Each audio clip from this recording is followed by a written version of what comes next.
الحمد لله نحمده ونستعينه ونؤمن به ونتوكل عليه ونعوذ بالله من شرور أنفسنا ومن سيئات أعمالنا من يهده الله فلا مضل له ومن يضلل فلا هادي له ونشهد أن لا إله إلا الله وأن محمدا عبده ورسوله أرسله بالهدى ودين الحق ليظهره على الدين كله ولو كره المشركون.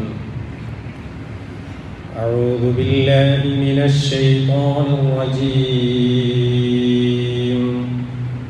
بسم الله الرحمن الرحيم. ويطعمون الطعام على حبه مسكينا ويتيما وأسيرا إنما نطعمكم لوجه الله لا نريد منكم جزاء ولا شكورا. صدق الله. اللهم صل على رسولك سيدنا محمد وعلى آل محمد كما صليت على إبراهيم وعلى آل إبراهيم وبارك على محمد وعلى آل محمد كما باركت على إبراهيم وعلى آل إبراهيم في العالمين إنك حميد مجيد. أيها الناس أوصيكم وإياي أولا بتقوى الله. ബഹുമാന്യരായ സത്യവിശ്വാസികളെ, പ്രിയപ്പെട്ട ജ്യേഷ്ഠാനുജ സുഹൃത്തുക്കളെ, സഹോദരീ സഹോദരന്മാരെ, മുസ്ലിമീങ്ങൾ എന്നും സഹായ തൽപരരാണ്. മറ്റുള്ളവരെ സഹായിക്കുന്നവരിൽ അവരെന്നും ഒരുപടി മുന്നിലാണ്. അത്തരം ഒരു സഹായ താൽപര്യം അവരിൽ ജനിക്കാൻ കാരണം പരലോകമെന്ന തങ്ങൾ പ്രതീക്ഷിക്കുന്ന അനതിവിദൂരമായ ജീവിതത്തെക്കുറിച്ചുള്ള അവരുടെ സങ്കല്പമാണ്. ഭൗതിക ലോകത്ത് ശരീരം കൊണ്ടും സമ്പത്ത് കൊണ്ടും മറ്റെല്ലാ നിലയിലും മറ്റുള്ളവരെ സഹായിക്കണം. ആ സഹായത്തിന് പ്രത്യുപകാരമായി ദുനിയാവിൽ നിന്ന് ഒന്നും പ്രതീക്ഷിക്കേണ്ടതില്ല. അതിനു പ്രതിഫലം പരലോകത്ത് വെച്ചുകൊണ്ട് പടച്ച തമ്പുരാൻ തനിക്ക് നൽകും. അത് ലഭിക്കണം എന്നുള്ള പ്രതീക്ഷയോടുകൂടിയാണ് ഒരു സത്യവിശ്വാസി മറ്റുള്ളവരെ സഹായിക്കുന്നത്.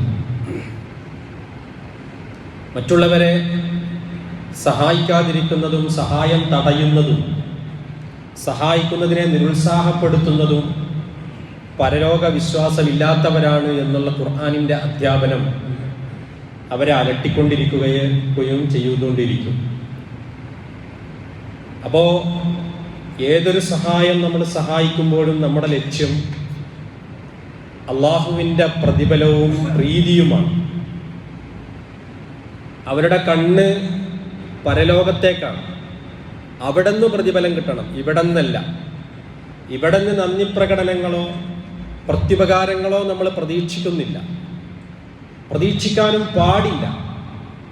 അങ്ങനെ ഇവിടെ നിന്ന് പ്രതിഫലമോ പ്രത്യുപകാരമോ നന്ദി പ്രകടനങ്ങളോ വിധേയത്വമോ നമ്മൾ പ്രതീക്ഷിക്കുകയാണെങ്കിൽ പരലോകത്തുള്ള നമ്മളുടെ പ്രതിഫലം കുറഞ്ഞു പോകും എന്നാണ് ഒരു മുഅ്മിന് അവൻ്റെ വിചാരം. അങ്ങനെയാണ് ഉണ്ടാവുക. അതുകൊണ്ടാണ് ആ ഒരു സഹായ മനസ്ഥിതി കൊണ്ടാണ് പരലോകത്തേക്കുള്ള പ്രതീക്ഷ വെച്ചുകൊണ്ട് ഒരു പരിധിയുമില്ലാതെ പരിമിതികളില്ലാതെ അവരുടെ സഹായ ഹസ്തം ഇങ്ങനെ നീണ്ടുകൊണ്ടേയിരിക്കുകയാണ്. അനാഥ സംരക്ഷണം, അഗതികളെ സഹായിക്കൽ, മറ്റുള്ള നിലക്ക് മസ്ജിദുകളെയും മദ്രസകളെയും സഹായിക്കൽ, വ്യക്തികളെ സഹായിക്കുക, കുടുംബങ്ങളെ സഹായിക്കുക, വിധവകളെ സഹായിക്കുക, ഇതിനൊക്കെ പ്രചോദനമാകുന്നത് ഈ പരലോകം എന്നുള്ള ആഖിറത്തിലേക്ക് ഞാൻ പോകേണ്ടതാണ് എന്നുള്ള ആ ചിന്തയിൽ നിന്നാണ്.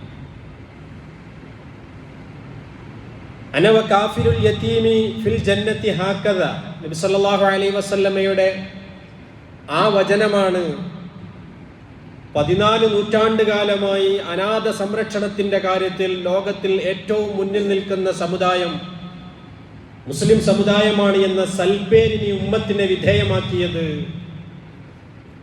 അള്ളാഹുവിൻ്റെ തിരുദൂതരുടെ ഈ വചനമാണ്. മുസ്ലിം ബുഖാരി റിപ്പോർട്ട് ചെയ്ത അനവ കാഫിലുൽ യതീമി ഹാക്കദ, നബി തിരുമേനി ഇങ്ങനെ കൈകൾ, 2 വിരലുകൾ, നടുവിരലും ചൂണ്ടുവിരലും ചേർത്ത് വെച്ചുകൊണ്ട് പറയുകയുണ്ടായി, ഞാനും യതീമിനെ സംരക്ഷിക്കുന്നവനും അനാഥയെ സംരക്ഷിക്കുന്നവനും ഇപ്രകാരമാണ്. ഫിൽ ജന്ന, എവിടെ? സ്വർഗത്തിൽ. സ്വർഗത്തിൽ നബിയുടെ സാമീപ്യം ആഗ്രഹിക്കുന്നവർ അനാഥകളെ സംരക്ഷിക്കുന്നു. നമ്മുടെ കൊച്ചു കേരളത്തിലടക്കം നിരവധി ഓർഫനേജുകൾ, യതീംഖാനകൾ ഉയർന്നു വന്നത് ആ പശ്ചാത്തലത്തിലാണ്. ഇന്ന് യതീംഖാനകളെ നിയമക്കുരുക്കിൽ വെച്ചുകൊണ്ട് കൈവെള്ളയിൽ വെച്ച് ഞെരിച്ചമർത്തി ആ ഒരു നന്മയും ഇല്ലാതെയാക്കി കളയാൻ ഭരണകൂടങ്ങൾ ശ്രമിച്ചുകൊണ്ടിരിക്കുന്നുണ്ട്. പക്ഷേ എന്നിട്ടും നമ്മുടെ പല യതീംഖാനകളും ഇന്ന് വേണ്ട പോലെ പഴയതുപോലെ പ്രവർത്തിക്കുന്നില്ല. എന്തുകൊണ്ട്? യതീമക്കളെ കിട്ടാനില്ല. അതെന്തുകൊണ്ടാണ്? യതീമക്കളെ സംരക്ഷിക്കുവാൻ നാട്ടിൽ ഞങ്ങളുണ്ട്, യതീംഖാനയിലേക്ക് പറഞ്ഞയക്കണ്ട. ആദ്യകാലത്തൊക്കെ യതീംഖാന എന്നുള്ള ഒരു വിചാരമുണ്ടായിരുന്നു. യതീംഖാനയെ സംബന്ധിച്ചുള്ള ഒരു സങ്കല്പം, അവിടെ പോയാൽ കുട്ടികൾക്ക് നേർക്ക് ഭക്ഷണം കിട്ടൂല, വസ്ത്രം കിട്ടൂല എന്നുള്ളതാണ്. ഇന്നതൊക്കെ മാറി. ഇന്ന് യതീംഖാനകളിൽ ദിവസവും ബിരിയാണിയാണ്. ദിവസവും മറ്റുള്ളവർ, നാട്ടിലുള്ളവർ കഴിക്കുന്നതിനേക്കാളും നല്ല സുഭിക്ഷമായ ഭക്ഷണമാണ് അവർ കഴിച്ചുകൊണ്ടിരിക്കുന്നത്. യതീംഖാനകൾക്ക് വരുമാനം കുമിഞ്ഞു കൂടുകയാണ്. എന്തുകൊണ്ട്? ഒരു യതീമിനെ സംരക്ഷിക്കുന്നവനും ഞാനും നാളെ സ്വർഗത്തിൽ ഇങ്ങനെയാണ് എന്നെൻ്റെ തിരുനബി സല്ലല്ലാഹു അലൈഹി വസല്ലം പറഞ്ഞിട്ടുണ്ട്. എനിക്ക് നബിയുടെ സാമീപ്യം സ്വർഗത്തിൽ കിട്ടണം. അപ്പോൾ യതീമുകളെ സംരക്ഷിക്കുവാൻ വേണ്ടി മുന്നിട്ടിറങ്ങുന്നു അവർ. അസ്സാഇ അലൽ അർമലതി വൽ മിസ്കീനി കൽ മുജാഹിദി ഫീ സബീലില്ലാഹ് ഔ കല്ലദി യസൂമു അൻ-നഹാര വയഖൂമു അൽ-ലൈൽ. റവാഹു ബുഖാരി. ഒരു മിസ്കീനിനെയോ ഒരു വിധവയെയോ സഹായിക്കുന്നവൻ കൽ മുജാഹിദി ഫീ സബീലില്ലാഹ്, അല്ലാഹുവിൻ്റെ മാർഗത്തിൽ ധർമ്മസമരം ചെയ്യുന്നവനെ പോലെയാണ്. തിരുനബി സല്ലല്ലാഹു അലൈഹി വസല്ലമയുടെ വാക്കുകളാണ്. ഒരു മിസ്കീനിനെ, അതല്ലെങ്കിൽ ഒരു അർമലത്ത് കൊണ്ടുള്ള ഉദ്ദേശം ഭർത്താവില്ലാത്ത ഒരു സ്ത്രീ, അത് വിധവയാവട്ടെ, ഭർത്താവ് മറ്റെന്തെങ്കിലും നിലയിൽ നഷ്ടപ്പെട്ടവരാവട്ടെ, അങ്ങനെയുള്ള സ്ത്രീയെ സതുദ്ദേശത്തോടുകൂടി അവരുടെ നന്മയ്ക്ക് വേണ്ടി സാമ്പത്തികമായോ മറ്റോ സഹായിക്കുന്നവർ, അഗതികളെ സഹായിക്കുന്നവർ, അവർ കൽ മുജാഹിദി ഫീ സബീലില്ലാഹ്, അല്ലാഹുവിൻ്റെ മാർഗത്തിൽ ധർമ്മസമരം ചെയ്യുന്നവരെ പോലെയാണ്. ഔ കല്ലദി യസൂമുൻ നഹാറ, പകൽ മുഴുവനും നോമ്പനുഷ്ഠിക്കുന്നവനെ പോലെയാണ്. വയഖൂമുൽ ലൈല, രാത്രിയിൽ നിന്ന് നമസ്കരിക്കുന്നവരെ പോലെയാണ്. റവാഹുൽ ബുഖാരി മുസ്ലിം റിപ്പോർട്ട് ചെയ്ത ഹദീസ്. നോക്കണേ, ഇങ്ങനെയുള്ള തിരുവചനങ്ങൾ അതിൽ പ്രചോദിതരായിക്കൊണ്ട് അഗതികളുടെയും വിധവകളുടെയും സംരക്ഷണത്തിന് വേണ്ടി സത്യവിശ്വാസി ഇറങ്ങി പുറപ്പെടുമ്പോൾ അവൻ്റെ പ്രതീക്ഷ എന്താണ്? ഒരാൾ നിരന്തരമായി പകൽ നോമ്പനുഷ്ഠിച്ച്, അതല്ലെങ്കിൽ രാത്രി നിന്ന് നമസ്കരിച്ച് ഇബാദത്ത് ചെയ്തുകൊണ്ട് പടച്ച തമ്പുരാനിലേക്ക് അടുക്കുമ്പോൾ കിട്ടുന്ന ആ പ്രതിഫലം തനിക്കും കിട്ടണം. അതല്ലെങ്കിൽ തൻ്റെ സ്വത്ത് കൊണ്ടും തൻ്റെ ശരീരം കൊണ്ടും പടച്ച റബ്ബിൻ്റെ മുന്നിൽ ജീവത്യാഗം ചെയ്തുകൊണ്ട് പടപൊരുതുന്ന ഒരു പോരാളിയുടെ പ്രതിഫലം തനിക്ക് കിട്ടണമെന്നുള്ള പ്രതീക്ഷയോടുകൂടി അഗതികളുടെയും വിധവകളുടെയും അനാഥകളുടെയും സംരക്ഷണം ഏറ്റെടുക്കുമ്പോൾ മുസ്ലിമീങ്ങൾ സഹായികളാകും. ലോകത്തെ ഇത്ര കണ്ട് അഗതികളെയും അനാഥകളെയും സംരക്ഷിക്കുന്ന മറ്റൊരു സമുദായമില്ല എന്ന് നമ്മൾ മനസ്സിലാക്കണം. എവിടെയും അവരങ്ങനെ തന്നെയാണ്.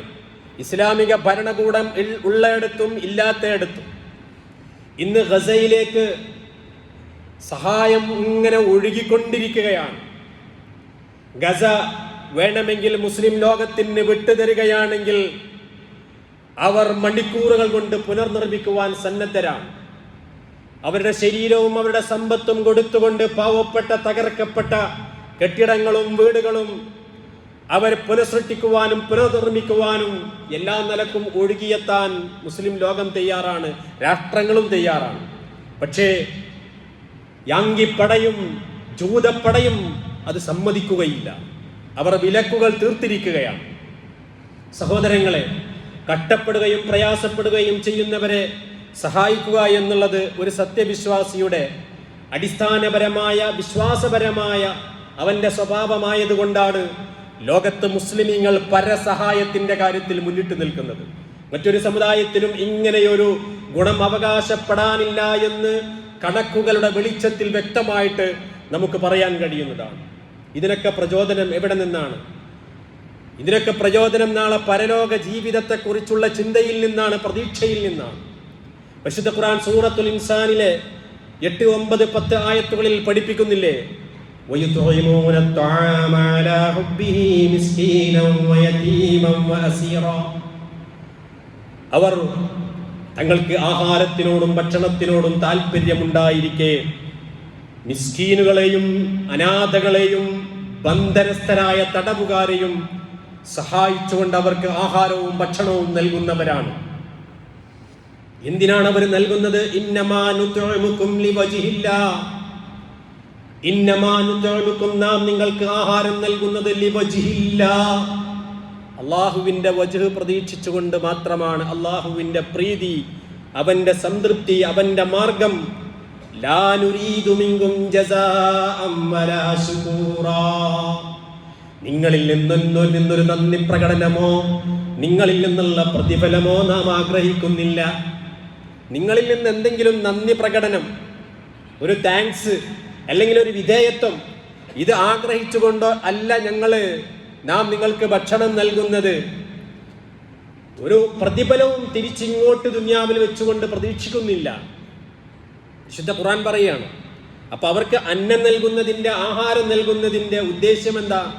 ആ ഉദ്ദേശം അല്ലാഹുവിൽ നിന്നുള്ള പ്രതിഫലമാണ്. മാത്രമോ ഇന്നാ നഖാഫു മിൻ റബ്ബിനാ യൗമൻ അബൂസൻ ഖംതരീറാ, നാം ആ മുഖം ചുളിച്ചു കളയുന്ന അതികഠിനമായ കഠോരമായ അന്ത്യനാളിന്റെ ഭീകരമായ ശിക്ഷയെ ഭയപ്പെട്ടുകൊണ്ടാണ്, അന്ത്യനാളിന്റെ ഭീകരമായ ശിക്ഷയെ ഭയപ്പെട്ടുകൊണ്ടും അല്ലാഹുവിൽ നിന്നുള്ള പ്രതിഫലം കാംക്ഷിച്ചുകൊണ്ടുമാണ് നാം നിങ്ങളെ സഹായിക്കുന്നത്. അന്ത്യനാളും പരലോകവുമാണ് ലക്ഷ്യം.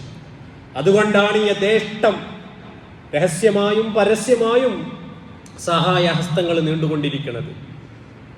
ഇനി പരിശുദ്ധ ഖുർആൻ തന്നെ അങ്ങനെ സഹായിക്കാൻ പ്രോത്സാഹിപ്പിക്കാത്തവരെ സംബന്ധിച്ച് പറയുന്നത് എന്താണ്? അവർ ദീനിനെ നിഷേധിക്കുന്നവരാണ് എന്നാണ്. അവർ പ്രതിഫല ദിവസത്തിനെ നിഷേധിക്കുന്നവർ എന്ന അർത്ഥത്തിലാണ് പറയുന്നത്. പ്രതിഫല ദിവസം എന്ന് പറഞ്ഞാൽ അത് മരണത്തിന് ശേഷമുള്ള വരാനിരിക്കുന്ന കാലഘട്ടത്തിനാണ് പ്രതിഫല ദിവസം എന്ന് പറയാ, പരലോക ജീവിതം.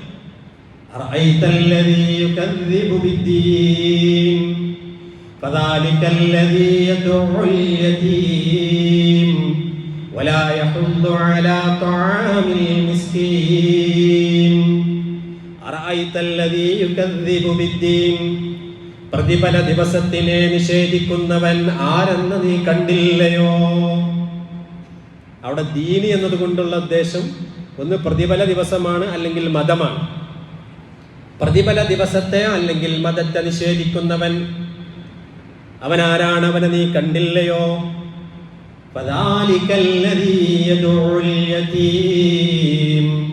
അവൻ അനാഥയെ ആട്ടിയകറ്റുന്നവനാണ്. അനാഥയോട് ആർദ്രത കാണിക്കാതെ അവനെ ആട്ടിയകറ്റുന്നവനാണ്. അനാഥയോട് കാരുണ്യം കാണിക്കാതെ ക്രൂരമായി പരുഷമായി പെരുമാറുന്നവന് പ്രതിഫല ദിവസത്തെ സംബന്ധിച്ച് ഒരു പ്രതീക്ഷയുമില്ല.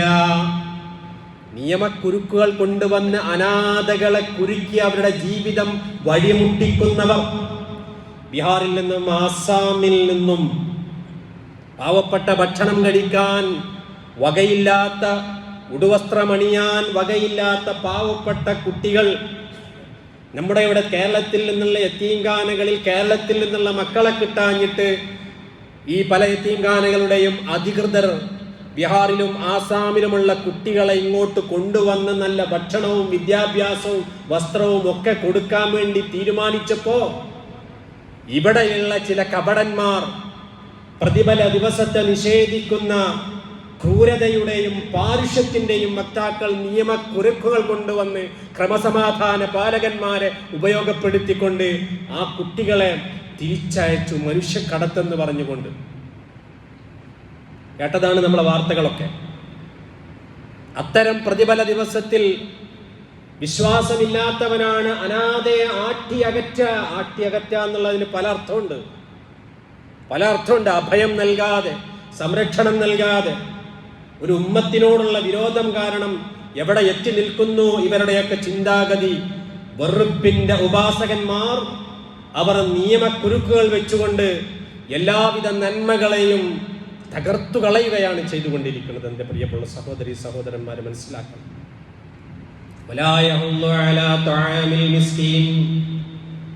ആ പ്രതിഫല ദിവസത്തെ നിഷേധിക്കുന്നവൻ ഒരിക്കലും മിസ്കീനുകൾക്ക്, അഗതികൾക്ക് ഭക്ഷണം നൽകാൻ പ്രേരിപ്പിക്കുകയില്ല. അഗതികൾക്ക്, പാവപ്പെട്ടവർക്ക്, മിസ്കീനുകൾക്ക് ഭക്ഷണം നൽകാൻ ഒരു നിലക്കുമുള്ള പ്രചോദനങ്ങളും പ്രേരണകളും അവർ നൽകുകയില്ല. അതിനെ പരമാവധി തടയുന്നവരായിരിക്കും അവർ. അവനാരാ? പ്രതിഫല ദിവസത്തെ സംബന്ധിച്ചുള്ള ചിന്തയില്ലാത്തവൻ. അപ്പോൾ പ്രതിഫല ദിവസത്തെക്കുറിച്ചുള്ള, പരലോകത്തെക്കുറിച്ചുള്ള ചിന്തയുള്ളവനോ അവൻ അഗതികളെ സംരക്ഷിക്കും, അനാഥകളെ ഊട്ടും. പ്രിയമുള്ളവർ മനസ്സിലാക്കണം.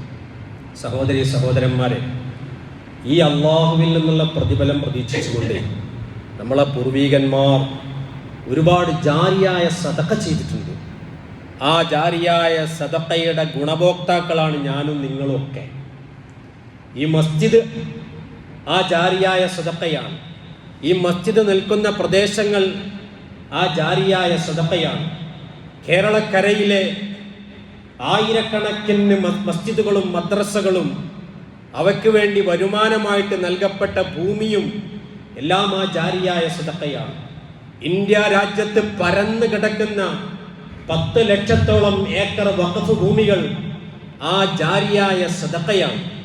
ലോകത്തിന്റെ ഭാഗങ്ങളിൽ കോടിക്കണക്കിന് ഏക്കർ സ്ഥലം ആ ജാരിയായ സദഖയുടെ ഭാഗമാണ്. അള്ളാഹുവിന്റെ തിരുനബി ഒന്നേ പറഞ്ഞുള്ളൂ, അത് നെഞ്ചേറ്റാൻ കോടികൾ ഉണ്ടായി ലോകത്ത്. ഇദാ മാത്തൽ ഇൻസാനു ഇൻഖതഅ മിൻഹു അൻഹു അമലുഹു ഇല്ലാ മിൻ തലാസ. ഒരാൾ മരണപ്പെട്ടു പോയി കഴിഞ്ഞാൽ അവന്റെ 3 അമലുകളല്ലാത്ത എല്ലാം മുറിഞ്ഞു പോകുന്നതാണ്. അതിലൊന്നാമതായിട്ട് എണ്ണി ഇല്ലാ മിൻ സദഖത്തിൻ ജാരിയ. ജാരിയായ സദഖ, ജാരിയ, സഞ്ചരിച്ചു കൊണ്ടിരിക്കുന്ന, നടന്നുകൊണ്ടിരിക്കുന്ന, അണമുറിയാത്ത, അനർഗളമായി നിർഗളിച്ചു കൊണ്ടിരിക്കുന്ന പ്രതിഫലത്തിന്റെ സ്രോതസ്സായ സദഖ എന്നാണ് അതിന്റെ അർത്ഥം. അവസാനിക്കണില്ല, അതിങ്ങനെ ഒഴുകിക്കൊണ്ടേയിരിക്കും. ആ ജാരിയായ സദഖ. മറ്റൊന്ന് ഉപകാരപ്രദമായ വിജ്ഞാനവും, മറ്റൊന്ന് വലദിൻ സ്വാലിഹൻ യദ്ഉ ലഹു, റവാഹു മുസ്ലിം, അവന് വേണ്ടി പ്രാർത്ഥിക്കുന്ന മക്കളും. ഇതിൽ ആദ്യമായി പറഞ്ഞ ജാരിയായ സദഖയുണ്ടല്ലോ, ജാരിയായ സദഖ എന്റെ ഖബറിലേക്ക് എന്റെ പ്രതിഫലം ഇങ്ങനെ ഒഴുകിയെത്തണം എന്നുള്ള പ്രതീക്ഷയോടുകൂടി സെന്റുകളും ഏക്കറുകളുമായിട്ട് നമ്മുടെ പൂർവീകന്മാർ അവർ സദഖ ചെയ്തു. അതാണ് വഖഫ് ഭൂമികൾ. അതാണ് ഇന്ത്യയിലുടനീളമുള്ള വഖഫ് ഭൂമികൾ. ആരുടെയും ഔദാര്യമല്ല, ആരുടെയും ഒരു സർക്കാരിന്റെയും സംഭാവനകളല്ല. നമ്മുടെ പൂർവികന്മാരായ നിഷ്കളങ്കരായ ആളുകൾ ഒരേ ഒരു ലക്ഷ്യം അവർക്ക്, അല്ലാഹുവേ ആഖിറത്തിൽ ഞങ്ങൾക്ക് പ്രതിഫലം ലഭിക്കണമേ, ഞങ്ങളുടെ ഖബറിലേക്ക് ഞങ്ങൾക്ക് പ്രതിഫലം ലഭിക്കണമേ, ജാരിയായ സദഖയായി സ്വീകരിക്കണമേ. അതിനിതാ എൻ്റെ ഇത്ര സ്ഥലം ഭൂമി സദഖ ചെയ്യുകയാണ്. അത് പള്ളിക്കും മദ്രസക്കും വേണ്ടി മാത്രമല്ല, ഇന്ത്യ രാജ്യത്ത് അഗതികളുടെയും അനാഥകളുടെയും സംരക്ഷണത്തിന് വേണ്ടി ധാരാളം ഭൂമികൾ വഖഫ് ചെയ്യപ്പെട്ടിട്ടുണ്ട്. ഈ രാജ്യത്ത് നിന്ന് വിഭജന കാലഘട്ടത്തിൽ ഭൂമി ഇട്ടെറിഞ്ഞു പോയവരുടെ ഭൂമി വഖഫ് ബോർഡ് ഏറ്റെടുത്തിട്ടുണ്ട്. അങ്ങനെയും കുറേ ഭൂമികളുണ്ട്. പ്രതിരോധ വകുപ്പും റെയിൽവേയും കഴിഞ്ഞാൽ പിന്നെ ഏറ്റവും കൂടുതൽ ഭൂമിയുള്ളത് വഖഫ് ഭൂമിയാണ്. ഒരു മതവിഭാഗത്തിനും ഇത്ര കണ്ട് ഭൂമികളില്ല. സച്ചാർ കമ്മീഷൻ റിപ്പോർട്ട് പ്രകാരം ഇന്ത്യ രാജ്യത്തുള്ള വഖഫ് ഭൂമികൾ മാത്രം മതി അത് പ്രയോജനപ്രദമായ രീതിയിൽ ഉപയോഗപ്പെടുത്തി കഴിഞ്ഞാൽ, കാര്യക്ഷമമായ രീതിയിൽ പ്രയോജനപ്പെടുത്തി കഴിഞ്ഞാൽ ഇന്ത്യൻ മുസ്ലിമീങ്ങളുടെ സാമ്പത്തികമായ സാമൂഹികമായ പ്രശ്നങ്ങൾ പരിഹരിക്കാൻ സാധിക്കുമെന്ന് പഠനം നടത്തിക്കൊണ്ട് രജീന്ദർ സച്ചാർ വളരെ കൃത്യമായി തന്റെ സച്ചാർ കമ്മിറ്റി റിപ്പോർട്ടിലൂടെ ഇന്ത്യയുടെ ജനതയെ ബോധ്യപ്പെടുത്തിയിട്ടുണ്ട്. പക്ഷേ ഇതൊന്നും കൃത്യമായ രീതിയിൽ ഉപയോഗപ്പെടുത്താൻ ഇന്ത്യയിലെ മുസ്ലിമീങ്ങൾക്ക് സാധിച്ചില്ല. ഒരു ശക്തമായ നേതൃത്വത്തിന്റെ അഭാവം. ക്രിയാത്മകമായി ഈ ഉമ്മത്തിന്റെ വിഭവങ്ങളെ ഉപയോഗപ്പെടുത്തിക്കൊണ്ട് ബുദ്ധിയും ശക്തിയും സ്വരൂപിച്ച് ആസൂത്രണം ചെയ്ത ദീർഘമായ അല്ലെങ്കിൽ ഹ്രസ്വമായ രണ്ടടിസ്ഥാനത്തിലുമുള്ള കർമ്മ പദ്ധതികൾ ആവിഷ്കരിച്ചുകൊണ്ട് പ്രൊജക്ടുകൾ തയ്യാറാക്കിക്കൊണ്ട് ഈ ഉമ്മത്തിന്റെ ഭൂമി ഗവൺമെന്റിന്റെ ഭൂമിയല്ല, ആരുടെയും ഔദാര്യമല്ല, ഈ ഉമ്മത്തിന്റെ ഭൂമി ഏക്കറക്കണക്കിന് കോടിക്കണക്കിന് രൂപയുടെ ആസ്തിയുള്ള ഭൂമികൾ അത് ഉപയോഗപ്പെടുത്തുവാൻ നമ്മുടെ ഈ ഉമ്മത്തിന്റെ ഇന്ത്യൻ നേതൃത്വത്തിന് സാധിച്ചിട്ടില്ല. അങ്ങനെ ഒരു നേതൃത്വത്തിന്റെ അഭാവമാണ് ഇന്ത്യൻ മുസ്ലിമീങ്ങൾ ഇന്ന് അനുഭവിച്ചു കൊണ്ടിരിക്കുന്ന ഏറ്റവും വലിയ പ്രയാസം. ഈ ഉമ്മത്തിനെ ഒന്നിപ്പിക്കുവാനും അവരെ സംഘാടനം നടത്തിക്കൊണ്ട് അവരുടെ വിഭവങ്ങൾ അവർക്ക് വേണ്ടി ഉപയോഗപ്പെടുത്താനും സാമൂഹിക വിദ്യാഭ്യാസ മേഖലകളിലൊക്കെ ഉയർത്തിക്കൊണ്ടുവരുവാനും കഴിയുന്നില്ല. എന്തൊരു സതുദ്ദേശത്തോടു കൂടിയാണോ നമ്മുടെ പൂർവികന്മാർ ഈ ഭൂമിയൊക്കെ വഖഫ് ചെയ്തത്, ആ ഉദ്ദേശം നടക്കുന്നില്ല. ഒരു വാഖഫിന്റെ ഉദ്ദേശം എന്താണോ ആ ഉദ്ദേശം നടപ്പിലാക്കണമെന്നാണ്. വിദ്യാഭ്യാസത്തിന് വേണ്ടിയാണ് വഖഫ് ചെയ്തതെങ്കിൽ ആ വിദ്യാഭ്യാസ ആവശ്യത്തിന് വേണ്ടി അത് ഉപയോഗപ്പെടുത്തണം. കേരളത്തിൽ പോലും അതിന് സാധിക്കാത്തതിന്റെ പ്രത്യാഘാതമാണ് മുനമ്പത്ത് നമ്മൾ അനുഭവിച്ചത്. അതിന്റെ ഉത്തരവാദികൾ നമ്മളാണ്, ഈ ഉമ്മത്താണ്, ഈ ഉമ്മത്തിന്റെ നേതൃത്വമാണ്. ആർക്ക് വേണ്ടിയാണോ ആ ഭൂമി വഖഫ് ചെയ്തത് അവരുടെ കെടുകാര്യസ്ഥതയാണ്. പറയാതിരിക്കാൻ ഒരു നിർവാഹവുമില്ല. ഇനിയുമുണ്ട് ഒരുപാട് ഏക്കറക്കണക്കിന് കോടിക്കണക്കിന് രൂപയുടെ ഭൂമികൾ അന്യാധീനപ്പെട്ട് കിടക്കുന്നു നമ്മുടെ ഇന്ത്യ രാജ്യത്ത്. പലതും പല വ്യക്തികളും അത് അന്യായമായിട്ട് ഉടമപ്പെടുത്തി വെച്ചതുണ്ട്. പലതും ഗവൺമെന്റ് ചിലതൊക്കെ പിടിച്ചെടുത്തിട്ടുണ്ട്. ഇനിയിപ്പോൾ ഇതാ പുതിയ ബില്ല് വരാൻ പോകുന്നു, ഡെമോക്രസിന്റെ വാള് കണക്കാൻ. എൻ്റെ പ്രിയപ്പെട്ട സഹോദരി സഹോദരന്മാർ, ജാഗ്രത പാലിക്കേണ്ടതുണ്ട്. ചെറിയ വിഷയമല്ല. പാർലമെന്റിൽ കൊണ്ടുവന്ന ബില്ല് ചെറിയൊരു വിഷയമല്ല. അതിന്റെ ആത്യന്തികമായ ലക്ഷ്യം എന്താണെന്നറിയോ? അതാദ്യം പഠിക്കണം. ആത്യന്തികമായ ലക്ഷ്യം അതൊരു ഭരണകൂടത്തിന്റെ ബില്ലല്ല. അത് ഇന്ത്യയിലെ മുസ്ലിമീങ്ങൾ ക്യാൻസറാണ്, അവരെ വെട്ടിമാറ്റണം എന്ന് അടിസ്ഥാനപരമായ സിദ്ധാന്തം ആവിഷ്കരിച്ചുകൊണ്ട് 100 വർഷമായി ഇന്ത്യ രാജ്യത്ത് മുസ്ലിം സമുദായത്തിന്റെ ഉന്മൂലനത്തിന് വേണ്ടി പ്രവർത്തിച്ചു കൊണ്ടിരിക്കുന്ന സംഘ് പരിവാർ അവതരിപ്പിക്കുന്ന അവരുടെ ഫാക്ടറികളിൽ നിന്ന് നിർമ്മിച്ചുണ്ടാക്കിയ ബില്ലാണ് നിയമമായിട്ട് നമ്മുടെ രാജ്യത്ത് വരാൻ പോകുന്നത്. മുത്തലാഖ് ബില്ല് പോലെ, പൗരത്വ ബില്ല് പോലെ അതിനേക്കാളും അപകടകരമാണ് ഈ വരാൻ പോകുന്ന വഖഫ് ഭേദഗതി ബില്ല് എന്നുള്ളത് നമ്മൾ തിരിച്ചറിയണം. ഇതിന്റെ ആത്യന്തികമായ ലക്ഷ്യം എന്താണെന്ന് അറിയുമോ? തട്ടിയെടുത്ത് കൊള്ളയടിച്ച് നശിപ്പിക്കുക എന്നുള്ളതാണ്. കൊള്ളയാണ് ലക്ഷ്യം, കൊള്ളയാണ്. മുസ്ലിം സമുദായത്തിന്റെ പരന്നു കിടക്കുന്ന ഈ വിഭവങ്ങളെ, മുസ്ലിം സമുദായത്തിന്റെ സാമൂഹികവും സാംസ്കാരികവുമായ ഉയർത്തെഴുന്നേൽപ്പിനും നന്മക്കും കാരണം ഈ വഖഫ് ഭൂമികളാണെന്ന് തിരിച്ചറിഞ്ഞ, നമ്മെ സംബന്ധിച്ച് നമ്മളെക്കാൾ കൂടുതൽ നന്നായി പഠിച്ച സംഘ് പരിവാർ എങ്ങനെ അടിവേരറുക്കണമെന്ന് കൃത്യമായി പഠിച്ചു വെച്ച് അതിനുവേണ്ടി കൃത്യമായ പ്ലാൻ ചെയ്തുകൊണ്ട് പ്രവർത്തിച്ചു കൊണ്ടിരിക്കുന്ന ഫാഷിസ്റ്റ് ശക്തികൾ അവരാസൂത്രണം ചെയ്തതാണ് ഈ ബില്ല്. ഇതൊരു നിരുപദ്രവപരമായ ബില്ലായിട്ടോ രാഷ്ട്രീയ കളിയായിട്ടോ നമ്മൾ കാണാൻ പാടില്ല. ഇത് ഈ ഉമ്മത്തിനെ നശിപ്പിക്കാൻ വേണ്ടിയുള്ളതാണ്, ഇല്ലായ്മ ചെയ്യാൻ വേണ്ടിയുള്ളതാണ്. ഒറ്റ ഉദാഹരണം പറയാം. ബില്ലിന്റെ ഭേദഗതിയിൽ ഒരുപാട് മുസ്ലിം സമുദായ ഈ വഖഫ് സ്വത്തുകൾ മുഴുവനും നഷ്ടപ്പെടുന്ന തരത്തിലുള്ള ഭേദഗതികൾ ദീർഘകാലാടിസ്ഥാനത്തിലാണ് അവർ ചെയ്യുന്നത്. ഇത് ഒരുപക്ഷെ കേരളത്തിലേക്കാണ് നമുക്ക് വലിയ കാര്യമായിട്ട് തോന്നൂല. ഇത് ബീഹാറിലും ആസാമിലും രാജസ്ഥാനിലും അങ്ങ് നോർത്ത് ഇന്ത്യയിലൊക്കെയുള്ള മുസ്ലിമീങ്ങളെ ബുൾഡോസർ സംസ്കാരത്തിലേക്ക്, അല്ലെങ്കിൽ ബുൾഡോസർ വെച്ചുകൊണ്ട് എല്ലാം തകർക്ക്. ഇപ്പൊ തന്നെ തുടങ്ങിയല്ലോ, പള്ളികൾ തകർക്കാണ്. സുപ്രീം കോടതി ഇപ്പോഴാണ് ഉത്തരവിട്ടതെന്ന്. യു പിയിലെ യോഗി ആദിത്യനാഥ് തകർത്തുകൊണ്ടിരിക്കുന്ന ഒരു പള്ളി അതിന് തുടരുത് എന്ന്, പകുതി പൊളിച്ചതിന് ശേഷം. നേരത്തെ കോടതിയുടെ ഒക്കെ ഉത്തരവുണ്ടായിരുന്നു. നോർത്ത് ഇന്ത്യ സംസ്ഥാനങ്ങളിൽ വീടുകളും പള്ളികളും എല്ലാം തകർക്കുകയാണ്. ആരെങ്കിലും എവിടെയെങ്കിലും ഒരു ജനാധിപത്യപരമായ പ്രക്ഷോഭം നയിച്ചാൽ, സംബാലിൽ ഒരുപാട് അവിടുത്തെ മുസ്ലിമീങ്ങൾ ആ പള്ളി ആക്രമിക്കാൻ വേണ്ടി അല്ലെങ്കിൽ സർവേ നടത്താൻ വേണ്ടി ജയ് ശ്രീരാം വിളിച്ചുകൊണ്ട് വന്നപ്പോൾ അവരൊന്ന് പ്രതികരിച്ചതാണ്. 5 മുസ്ലിമീങ്ങളെ വെടിവെച്ചു കൊന്നു. ആ പ്രതികരിച്ചതിന്റെ പേരിലുള്ള പ്രതികാരം തീർത്തുകൊണ്ടിരിക്കുകയാണ്. അവിടെയുള്ള മുസ്ലിമീങ്ങളെ കേസിൽ കുടുക്കിയും അവിടെ ബുൾഡോസർ കൊണ്ട് കെട്ടിടങ്ങൾ നിരത്തുകയും ചെയ്തുകൊണ്ടിരിക്കുകയാണ്. സഹോദരി സഹോദരന്മാർ മനസ്സിലാക്കണം, ഇവിടെ നമ്മൾ ജാഗ്രത പുലർത്തേണ്ടതുണ്ട്. ഈ നിയമം വളരെ കിരാതമാണ്. വഖഫ് ബോർഡ് എന്നുള്ളത് ഇന്ന് മുസ്ലിമീങ്ങളുടേതാണ്. ഗവൺമെന്റ് രൂപീകരിച്ചതാണ്. അതിന്റെ ഈ വഖഫ് സ്വത്തുക്കളുടെ സംരക്ഷണമാണ്, അല്ലെങ്കിൽ അതിന്റെ ഒരു സംരക്ഷണത്തിന് വേണ്ടിയാണ് വഖഫ് ബോർഡ് ഉണ്ടാക്കിയിട്ടുള്ളത്. ആ വഖഫ് ബോർഡിലുള്ളത് മുസ്ലിമീങ്ങളാണ്. അങ്ങനെ തന്നെയല്ലേ? മുസ്ലിമീങ്ങളുടെ സ്വത്ത് സംരക്ഷിക്കേണ്ടത് പള്ളിയുടെയും മദ്രസയുടെയും അവരുടെ മുസ്ലിമീങ്ങളായ ആളുകൾ പ്രതിഫലം ആഗ്രഹിച്ചുകൊണ്ട്, ആഖിറത്തിലേക്ക് പ്രതിഫലം ആഗ്രഹിച്ചുകൊണ്ട് അവർ വഖഫ് ചെയ്ത ആ ഭൂമി മുഴുവനും സംരക്ഷിക്കേണ്ടതാരാണ്? മുസ്ലിമീങ്ങൾ. ഹിന്ദുക്കളുടെ ഭൂമി സംരക്ഷിക്കേണ്ടതാരാണ്? ഹിന്ദുക്കൾ. ക്രിസ്ത്യാനികളുടേതാരാണ്? ക്രിസ്ത്യാനികൾ. സിഖുകാരുടേതോ? സിഖുകാർ. എല്ലാവർക്കും ഉണ്ട് സ്വന്തമായി എൻഡോമെന്റ് ആക്ട്സ്. അവരവരുടെ ഭൂമി ഇതൊക്കെ ഇവിടെ ഹിന്ദുക്കൾക്ക് ഹിന്ദുക്കളെ ഭൂമി സംരക്ഷിക്കാം. അവരെ ദേവസ്വം ബോർഡിൽ ഒരു മുസ്ലിം ഉണ്ടാവില്ല, ഒരു ക്രിസ്ത്യാനി ഉണ്ടാവില്ല. സിഖുകാർക്ക് അവരുടെ ബോർഡിൽ ഒരു മുസ്ലിം ഉണ്ടാവില്ല. എന്നാൽ വഖഫ് ബോർഡിൽ മുസ്ലിമീങ്ങൾ പാടില്ല. അമുസ്ലിമീങ്ങളെ കൂടി ചേർക്കണം. നിർബന്ധമായും 4 മുസ്ലിമീങ്ങൾ ഉണ്ടാകണം എന്നാണ്. 11 അംഗങ്ങളിൽ ബാക്കിയുള്ളവർക്കൊക്കെ അമുസ്ലിങ്ങളും ആവാം. അപ്പൊ ഭൂരിപക്ഷം അവർക്കാവാം.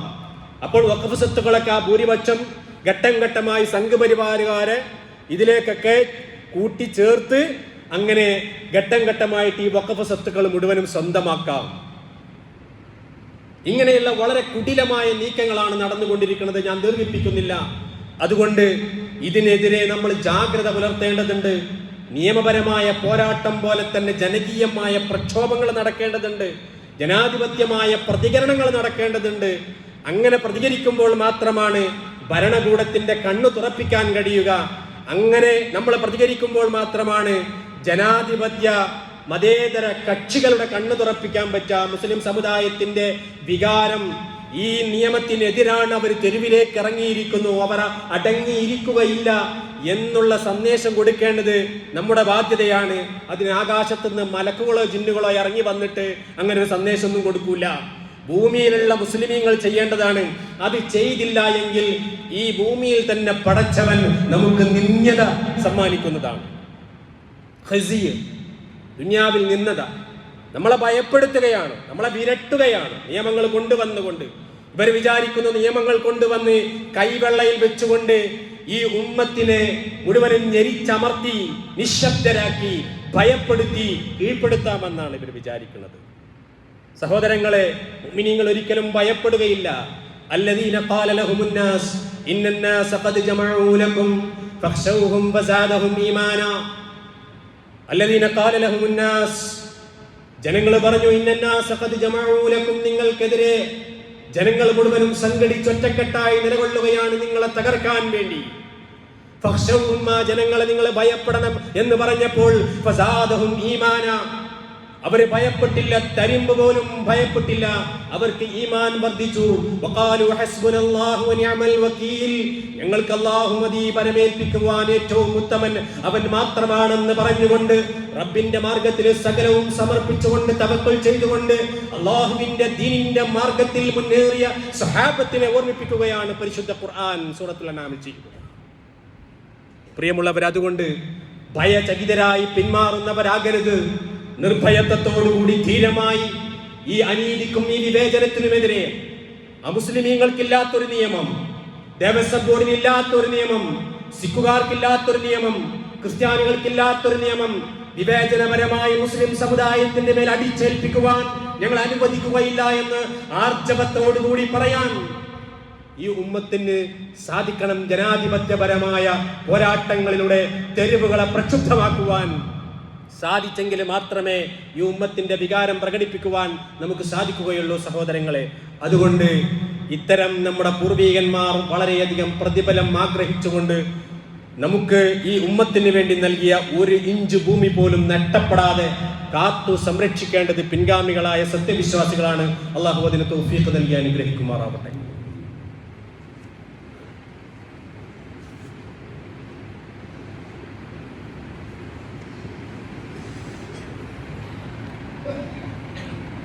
അൽഹംദുലില്ലാഹ് الصلاة والسلام على أشرف المرسلين وعلى آله وصحبه أجمعين أما بعد إن الله وملائكته يصلون على النبي يا أيها الذين آمنوا صلوا عليه وسلموا تسليما اللهم صل على رسولك سيدنا محمد وعلى آل محمد